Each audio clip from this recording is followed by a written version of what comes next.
ಎಲ್ಲರಿಗೂ ಕಲ್ಯಾಣವಾಗುವಂತಹ ಒಂದು ಡಿಸಿಷನ್ ನಾವು ತಗೊಳ್ತಾ ಇದ್ದೀವಿ. ತಾವ್ಯಾರು ಚಿಂತೆ ಮಾಡಿಬಿಡಿ ಅಂತ ಅವರು ಒಂದು ನಮಗೆ ಅವತ್ತು ಭರವಸೆ ಕೊಟ್ಟಿದ್ದಾರೆ. ಇಲ್ಲಿವರೆಗೂ ನಾವು ಬಂದಿದ್ದೀವಿ. ಇವಾಗ ಅದಕ್ಕೋಸ್ಕರ ನಮ್ಮ ಅಶೋಕ್ ರಾವತ್ ಅವರು ಕೂಡ ನಮ್ಮ ಮೊನ್ನೆ ರಿಕ್ವೆಸ್ಟ್ ಮಾಡಿದ್ದಾರೆ, ನಾವು ಏನೇ ಇರಲಿ ಬಟ್ ನಮ್ಮ ಖಾತೆಗೆ ಹಣ ಬಂದು ಬೀಳೋವರೆಗೂ ನಾವು ಸುಮ್ಮನೆ ಇರೋ ಹಾಗಿಲ್ಲ. ಆದ್ದರಿಂದ ನಮ್ಮ ಹೋರಾಟ ಕಂಟಿನ್ಯೂ ಇದ್ದೇ ಇರ್ತದೆ. ಅದಕ್ಕೋಸ್ಕರವಾಗಿ ಮಾರ್ಚ್ 9, 10, 11 ಅವತ್ತು ಡೆಲ್ಲಿನಲ್ಲಿ ಜಂತರ್ ಮಂತರ್ನಲ್ಲಿ ಹೋರಾಟ ಹಮ್ಮಿಕೊಂಡಿದ್ದೀವಿ. ಅದಕ್ಕೆ ಎಷ್ಟು ಸಾಧ್ಯವಿದೆಯೋ ನಮ್ಮ ಎಲ್ಲ ಸ್ಟೇಟಿಂದ ಜನ ಬರ್ತಾ ಇದ್ದಾರೆ. ಅಲ್ಲಿ ನಮ್ಮ ಸ್ನೇಹಿತರೆಲ್ಲ ನಾವು ಕೂಡ ಕರ್ನಾಟಕದಿಂದ ಅಲ್ಲಿಗೆ ತೆರಳಬೇಕಾಗಿದೆ. ಸಾಧ್ಯವಾದಷ್ಟು ರಿಸರ್ವೇಷನ್ ಬುಕ್ಕಿಂಗ್ ಮಾಡಿಕೊಳ್ಳಿ.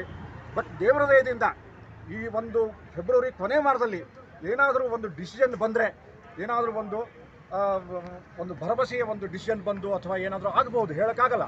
ಬಟ್ ಆದರೂ ಕೂಡ ನಾವು ನಮ್ಮ ಹೋರಾಟಕ್ಕೆ ನಮ್ಮ ನ್ಯಾಷನಲ್ ಲೀಡರ್ಸ್ ಕರೆ ಕೊಟ್ಟಿರೋದ್ರಿಂದ ನಾವು ರೆಡಿಯಾಗಿರಬೇಕು. ಅದಕ್ಕೋಸ್ಕರ ನಾವು ರೆಡಿಯಾಗಿರೋಣ. ಅದಕ್ಕೆ ನಮ್ಮ ಹೋರಾಟ ಕಂಟಿನ್ಯೂ ಆಗಲಿ. ಮುಂದಿನ ಹಲವಾರು ವಿಷಯಗಳನ್ನ ನಮ್ಮ ಸುಬ್ಬಣ್ಣ ಅವರು ಹೇಳ್ಕೊಡ್ತಾರೆ. ನನಗೆ 2 ನಿಮಿಷ ಕೊಟ್ಟಿದ್ದಕ್ಕಾಗಿ ತಮ್ಮೆಲ್ಲರಿಗೂ ಧನ್ಯವಾದಗಳು.